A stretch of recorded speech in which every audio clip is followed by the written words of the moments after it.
Bismillah ar-Rahman ar-Rahim. Alhamdulillah, wa salatu wa salam ala Rasulillah, wa ala alihi wa sahbihi ajma'een, amma ba'd. Moving forward to Athar number 114. حدثنا أبو خيثمة قال حدثنا جرير عن عبد الملك بن عمير عن رجاء بن حيوة عن أبي الدرداء أنه قال العلم بالتعلم والحلم بالتحلم ومن يتحرى الخير يعطه ومن يتوقى الشر يقاه. Abu Khaythama rahimahullah ta'ala, he reports from Jarir, from Abdul Malik ibn Umair, from Raja ibn Haywa, who narrated from Abu Darda radiyallahu anhu, who said, knowledge is through learning. Tolerance and forbearance, clemency, is through the practice of tolerance and forbearance. Whoever looks for good will be given it, and whoever tries to avoid evil will be protected therefrom.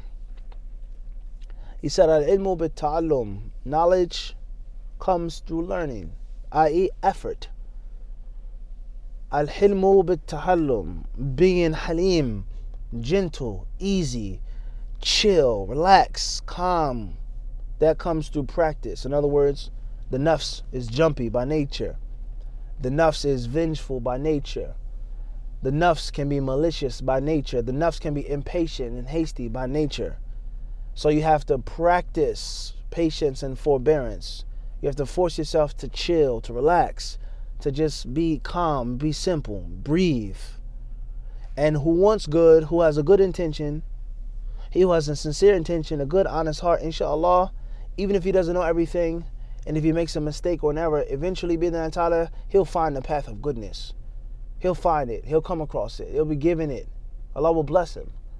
And the one who has a sincere and honest intention in staying away from evil and foulness, and staying away from oppression and dhulm and just doing wrong, even if he doesn't know everything, or if he makes a mistake or he falls short, eventually he will find it.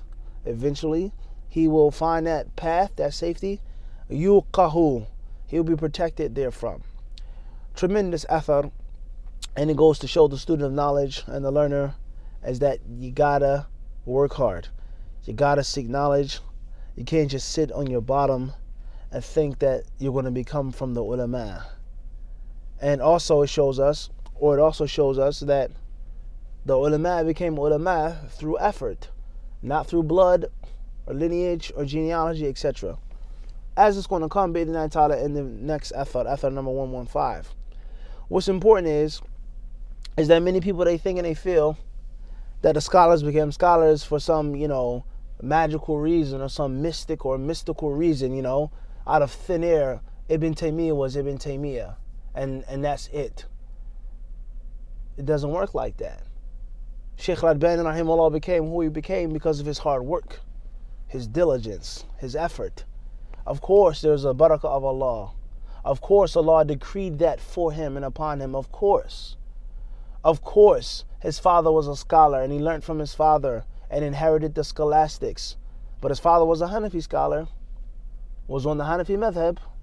His father wasn't a Hanafi scholar that was also a muhaddith. His father was a follower of that madhab. He didn't think out of that madhab, didn't go outside of that madhab. So Shaykh al-Albani rahimahullah, for him to become a muhaddith, for him to be someone who revived hadith and revived this dawah and this call, etc., he had to work for it. He had to put forth effort. He had to sacrifice. He had to use blood, sweat, and tears for what he got. And many people, they think and they feel that mastery is because of some type of selection, or this person's just lucky by nature, or because they're a man, or because they're an Arab, or because of this, and they were born here in kadha. La, hard work, sacrifice, diligence, consistency, perseverance. That's how you get the knowledge. حدثنا أبو خيثمة قال حدثنا وكيع عن سفيان عن أبي الزعراء عن أبي الأحوص عن عبد الله أنه قال إن أحدا لا يولد عالما والعلم بالتعلم. Athar number 115 is reported by Waki' from Sufyan, from Abu Zahra, from Abu al-Ahwas, who narrated from Abdullah ibn Mas'ud, who said, no one is born a scholar. إن أحدا لا يولد عالما. No one is born an alim. Knowledge is by learning. Like author number 114. No one is born a scholar. Not blood, not race, not genealogy, not this or that, but through learning. Just like we previously explained. Are there people who have certain advantages? Yes. You can't help how you were born. You're born in the Middle East. You're born in the United States. You're born in this situation. You have to play the card that you're dealt in the card game. But you can work hard. You can learn the skill of poker. You can put on a poker face. You can learn certain things. You can practice certain things. And you can keep at it and stick to it. Bi-idhnillahi ta'ala. So people, when they talk about the scholars, and they want to glorify the scholars, the ulama, the scholars of Islam, the scholars of Islam, the ulama of Islam. That's all they talk about day and night. Ulama. Won't you push the people and encourage the people and incite the people to tread the path of the ulama through hard work, through perseverance, through consistency. And don't push the ulama to a pedestal in which you get the people to think that it's beyond them, that no one can reach that status, that no one can be blessed by Allah how this scholar was blessed by Allah subhanahu wa ta'ala. Shaykh Ibn Baz rahimahullah ta'ala, if you took a safety pin and you pricked his hand, he would bleed. He would bleed just like you would bleed. He's a man, he's a human being. He wasn't from the heavens, he wasn't from the sky. He was a man. And you're a man. You're a woman. You can achieve the ilm if you do it the right way, bi-idhnillahi ta'ala. And don't ever think and feel that a person cannot obtain what the great masters of knowledge have obtained. خيرا إن شاء الله. أثر number 116. حدثنا أبو خيثمة قال حدثنا جرير عن أبي سنان عن سهل الفزاري قال قال عبد الله اغدو عالما أو متعلما أو مستمعا ولا تكونن الرابع فتهلك. Narrated Abu Khaythama 116. He narrated from Jarir, from Abu Sinan, from Sahal al-Fizari, who said that Abdullah said, be a learned person, or be a learner, or be a listener, but don't be the fourth. Don't be the fourth person who's a loser, who's destroyed. We've explained that athar before. Moving forward.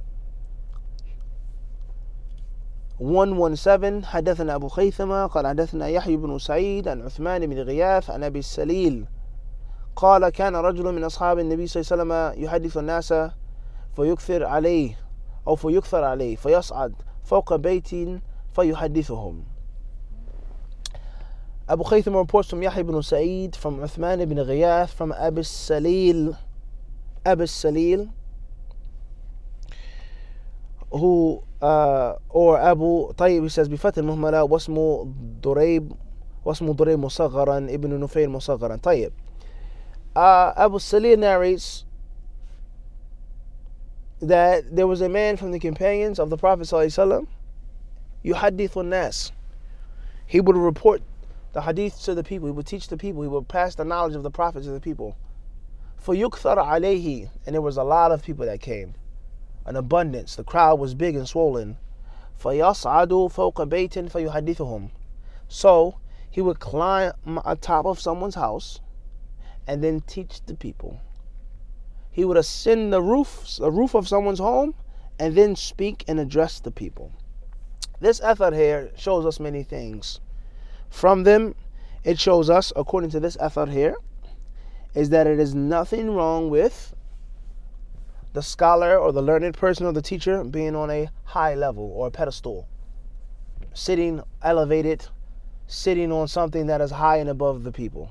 And of course, we don't need this athar to establish that. We have the Prophet ﷺ's hadiths, his mimbar, and the command of the Messenger of Allah ﷺ to get a mimbar. Muri ghulamak al-najjar. He said, tell your boy servant who is a carpenter to build me a pulpit. An authentic hadith. طيب. But it goes to show us, one can say, from the way of the Salaf al-Salih is to have the teacher sitting in a place in which the people can hear him and see him, and he's not over crowded or over, he doesn't become overbearing. طيب. Another fact that this goes to show us is that it's from the way of the pious predecessors, the Sahaba and the Tabi'een, to teach the people and to spread the knowledge. Also, regardless of the crowd. regardless of the number of people. And this athar, like we have said many times, has to be added to the equation of those who say, don't teach a class because you'll get shuhra, you'll become famous, you'll become popular, your intention will be messed up, you fall into shirk. Don't teach the daughters because you'll precede the scholars, you'll go before the scholars, you're only a student of knowledge, you've been studying overseas for 20 years, you've been teaching classes for all these, but you're still just a beginning student of knowledge. Don't do that. Don't be on the internet or social media, okay? We're not just talking about one group of people or one madhab, people from different countries, brothers who come from here, brothers who come from there, brothers they come from Yemen. They'll say, oh, you can't be on social media, you can't be on YouTube. One is tasweer, which it may be, and that's a valid opinion of many scholars of Islam. But then they'll come and they'll say, if you're on YouTube, it's a fitna, and the people see you, the women see you, and it's a fitna. It'll enter your heart and your intention will be wrong, and it's a fitna, so on and so forth. So many followers, subscribers, it's a fitna. This man used to get on the roof because he had so many people sitting in his class. So you can't just quote Imam Ahmed did this, Sufyan al-Thawri would cry, this one he would hide together. You have to quote all of the athar. Imam Ahmed would sit and teach the people. That's why he was common sense. He was Imam Ahmed. How do you think he became Imam Ahmed? If he was just crying, hiding in his house. He sat in front of the people. He taught the people. And Imam Ahmed had thousands of students, thousands of listeners, thousands of disciples, thousands of admirers, thousands of supporters. Read the story of Imam Ahmed's death, the janazah. How many people attended Imam Ahmed's janazah? So the people, they only quote what suits them and what is convenient to them. And the hypocrisy of these people is they'll say, you can't sit in a class and once you have these followers, or you have a Patreon account, or this person liked your video, or this person such and such, you can't do that, but Sheikh Fulan can. Sheikh Fulan in his center, in his mosque, in his markaz, he has thousands of people sitting at his feet. But of course, Shaitan is not going to whisper to Sheikh Fulan. Of course not. Of course not. Sheikh Fulan is not a human being. Of course, Sheikh Fulan doesn't have the danger of riyah. It's not going to fall upon him. Alladhi yuwaswisu fi sudurin nas. Of course, he's not included in that ayah. But it's only for the young student of knowledge in the Western country. He has the fitna of a shuhra and a tasaddur. These are stuff that we hear. And once again, these people, they claim and they call and they attribute themselves to the Salaf. But they're not keeping it real. And it's something we have said with Alhamd many years ago. And we take pride in exposing them. They're not keeping it real. They're not giving you the full narrative. Such as this one athar. فَيَسْعَدْ فَوْقَ بَيْتٍ. He would get on the roof to teach the people because there were so many people. So they'll say, if you have too many people in your class, oh, don't teach the class. Only teach the class if there's only a few people in the class. Or they'll quote another nathar in which this person would say, if there were 3 people in the class, he would get up and leave. Alhamdulillah, that's that tabi'i's discretion. Or that one sahabi, but that's not everyone. Let alone the fact that, as we said before, Imam Ahmed, rahimahullah, he says, Inni btulitu bishura. I've been afflicted by becoming famous as a bad thing. But he still was what? He still was Imam Ahmed. Imam Ahmed stood in front of the Khalifa and they beat him and they tortured him and they locked him up. What did he do? Do you think Imam Ahmed was going to become less famous for that? You think he was going to become less famous for being firm and saying that the Quran was not created? Or more famous? Of course he was going to become more famous. Of course his reputation was going to spread far and wide. And he did it. So just because you have a lot of people in front of you, or fame, or popularity, or this one offers you that, and presents you this, and helps you with that, it doesn't mean that you don't have a sincere intention. And that doesn't mean that you're doing it just for the people, or you're doing it just to show off, or to be seen, or to be heard, or for worldly gain. It does not mean that. It doesn't mean that. So, إياك ثم إياك والمغالطة. إياك والمغالطة. Beware of messing stuff up and mixing oranges and apples. Be careful. Beware of putting things where they don't belong. You take a square-shaped object and you try to stuff it into a circular-shaped object or hole. It doesn't work like that. It's not the same piece. You're mixing things up, and Allah commands the Jews and forbids them, وَلَا تَلْبِسُوا. Do not mix the truth and the falsehood and the truth. Don't do that. وَتَكْتُمُوا الْحَقَّ. Do not hinder the people from the truth. Do not hide the knowledge. So all of this is the Quran. It's all the Sunnah of the Prophet ﷺ, and it's all the way of the Salaf Salih. To be afraid, to be scared, to be humble, to have sincerity, and also to do your duty, do your job. You're requested to teach, you teach. It's your job to call to Allah, you call to Allah subhanahu wa ta'ala. Whether you have 5 people in front of you, or whether you have 5,000 people in front of you, matters not. My intention is for Allah subhanahu wa ta'ala. If I have $5 in my pocket, or $5,000 or $5 million, alhamdulillah. As long as you remain true to your values and true to yourself, true to Allah, that's all that matters. And we are not to use the athar of the pious predecessors to bully people into positions, to bully them. You want them to agree with the sheikh and to submit and to bow down to this brother and to kiss and to lick the feet of this da'iyah. They'll bully you into it. Sufyan al-Thawri kada, Imam Ahmad kada, Hasan al-Basri kada, Waqi ibn Jarasa kada. And every author that you quote to support your view, which is not the Prophet's kalam, I will quote to you 10 other athar that goes against your view. And the brother that they don't like, the person that they disagree with, he has to humble himself and to submit. And that's the point that they use against them. But the one that they're following, blind following, he himself does what? What is his dawah organization? It's a non-profit organization. It's registered as non-profit. But the one that isn't in their circle and in their clique, isn't in their group or their band, they use a point against them. Oh, look here, here's a GoFundMe page. It's a delil that he's not Salafi. That's the proof that he's a deviant. So the hypocrisy, the question that has to be asked, when will it stop? When will the people stop being hypocritical and using 3 triple standards? When? Mata. When will the people be just and honest and give the entire narrative? This author also shows us is that the teacher is to be resilient. You have to be resilient, and you have to use whatever means you have to achieve and to accomplish your goal of teaching the masses. This companion got on top of a roof to teach the people because there were so many. And someone else may have to establish a social media page or school or a platform to reach the masses.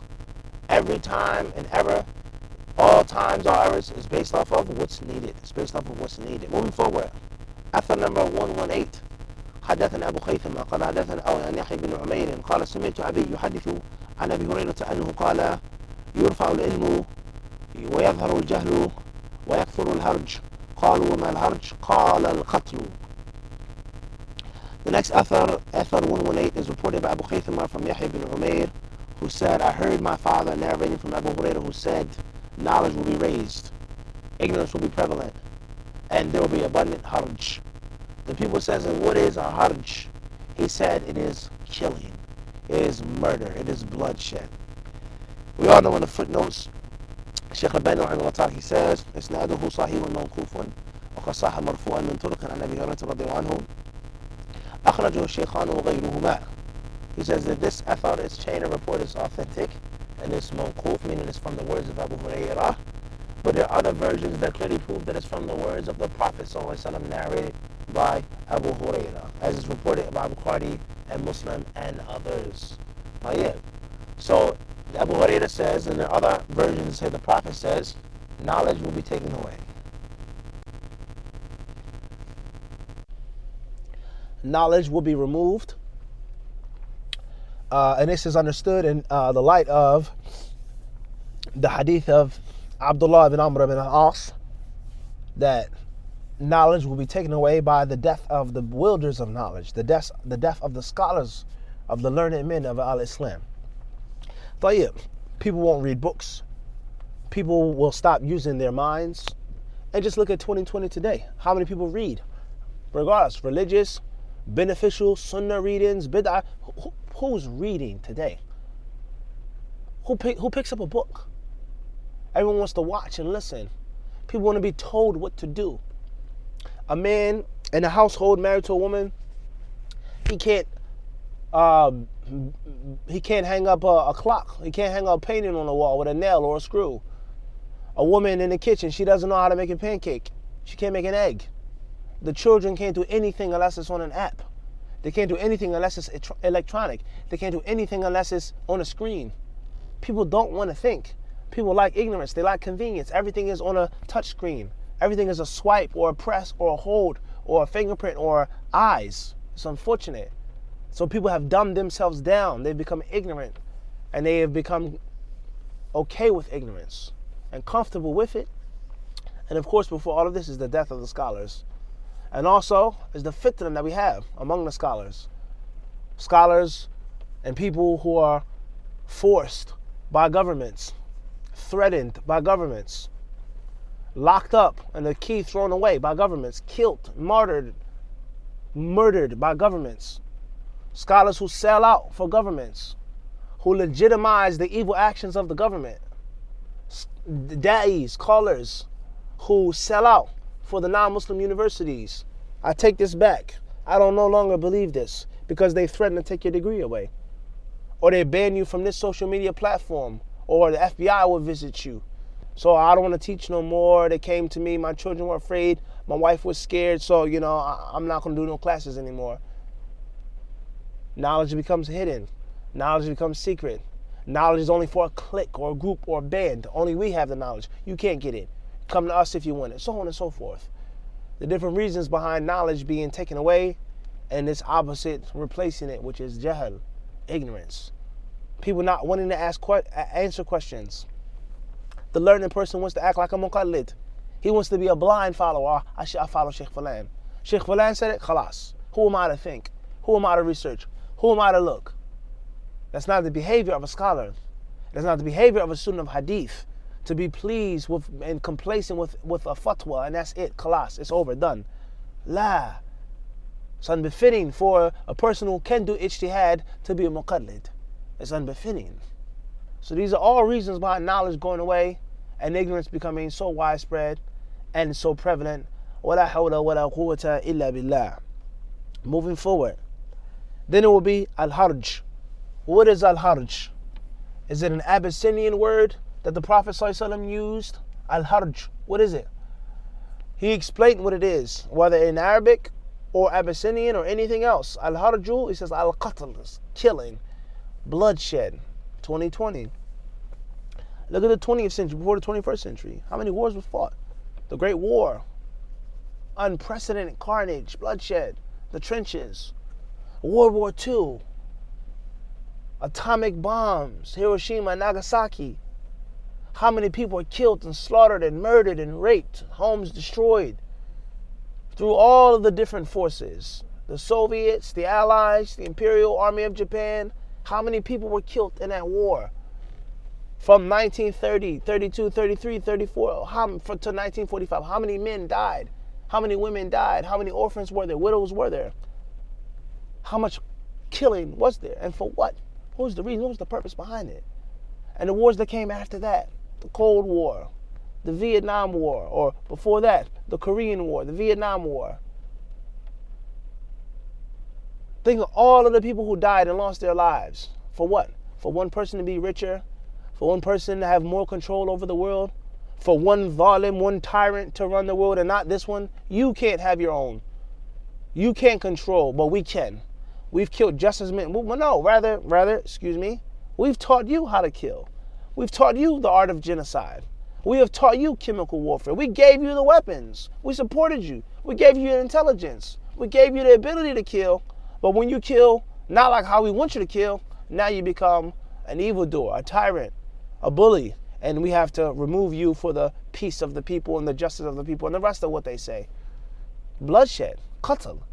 The person who's killed doesn't know why he was killed. I didn't do anything. And the one who's killing doesn't even know either. And in the army, the soldier says, well, I don't know, I'm not a politician. It's not the soldier's job to ask why. It's not my job. I'm just a jarhead, you know? I'm a soldier. I kill. I don't determine whether it's right or wrong. I listen to my government. No one knows why they're killing, and no one knows why they're being killed. This is exactly what is taking place in our times. And all of these things are from the signs of the last day. The scholars of Islam say, from the signs of the last day is the widespread of ignorance and the lack of knowledge, okay? And just bloodshed, death, people's lives being taken without no significant reason. Wallahu alam. أثر 119 حدثنا أبو خيثمة قال حدثنا روح بن عباد قال حدثنا الربيع عن الحسن قال أفضل العلم الورع والتفكر.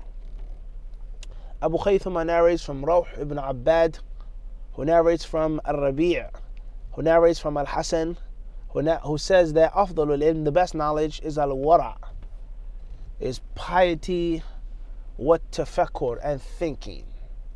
Wara' والتفكر. And this athar, of course, like many other athar, as we said before, is not the kalam of the Prophet ﷺ, and is not to be understood so. And of course, there's only one aspect, only one athar among many others. The best type of knowledge, of course, is the Quran, is the knowledge of Allah's names and attributes, is the knowledge which makes the heart tremble. Okay?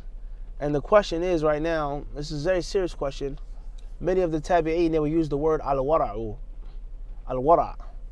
And they would say that al-wara' and a person becoming al-wari'un, they say it's a higher level of zuhud and a higher level of taqwa. But the question is, has the term wara' been mentioned in the Quran and in the Sunnah, the authentic Sunnah? And if it has been mentioned, how abundantly?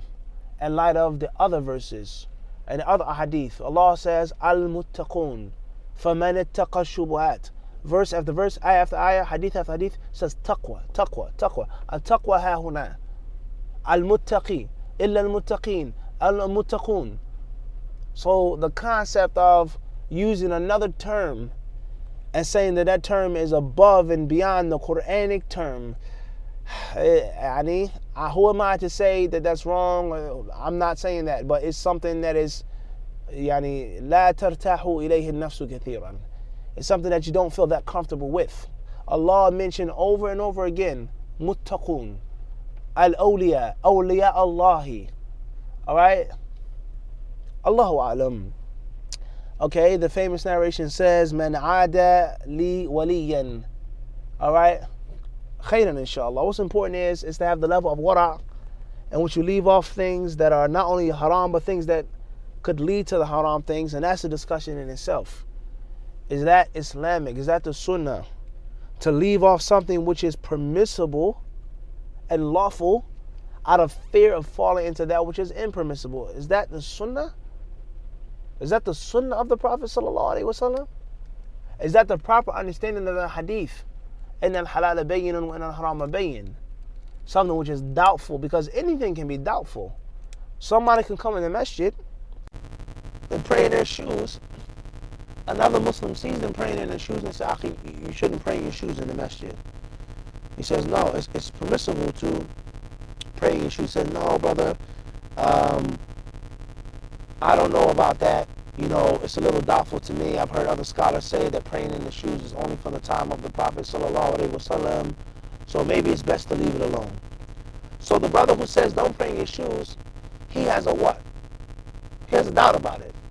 And to him, it's doubtful. But to you, you're quoting the Hadith in Sahih Bukhari and other places, books of Sunnah. The Prophet was, Anas was asked, did the Prophet pray in his na'layn, his sandals, his shoes? He said, yes. It's not doubtful to me. Imam Tahawi said this, Fulan said that, that's not doubtful to me. So just because something is doubtful doesn't mean that it's best to leave off. That's not a proper understanding of the Hadith of Imam ibn Bashir radiallahu anhu, nor is that a proper understanding of zuhd and wara, or food and a drink.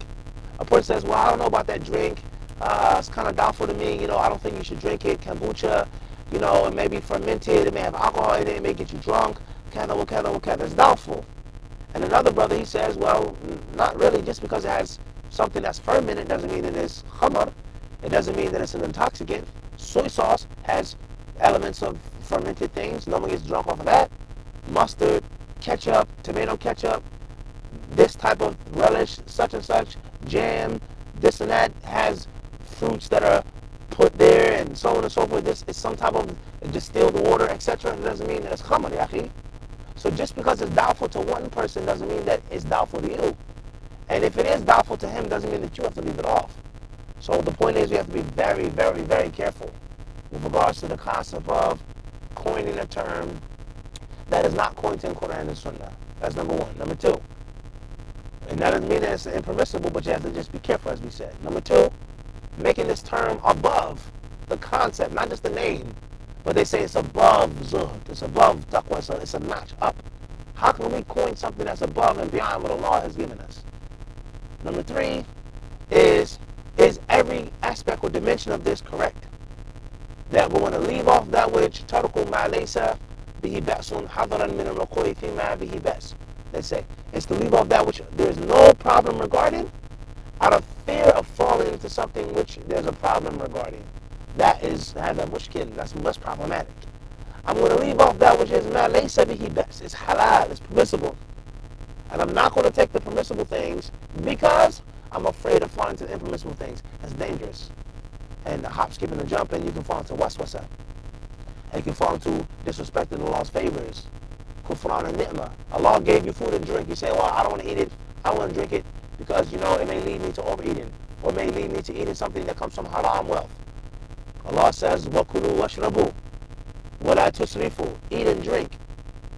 And don't go extreme. So we have to be very, very careful and taking our practice to a level of piety that is above and beyond what's in the Quran and the Sunnah. And the dalil and the hujjah is Quran and Sunnah. That's the hujjah. That's the authority, is the Quran and Sunnah. So that's a very, very long discussion. And the only thing that I want is to shed a bit of light on it. Nothing more. A bit of light, nothing more. And Allah knows best. Perhaps we'll discuss this later on. Moving forward. He says, what tafakkur, and thinking. To think. Critical thought. To think deeply. It's from the way of the pious predecessors. And not just to be on the surface, but to think about things, to ponder on things, and to reflect of things. And it's one of the greatest fruits of knowledge. And it's also one of the ways of obtaining knowledge. It's critical thought. Allah subhanahu wa ta'ala surely knows best.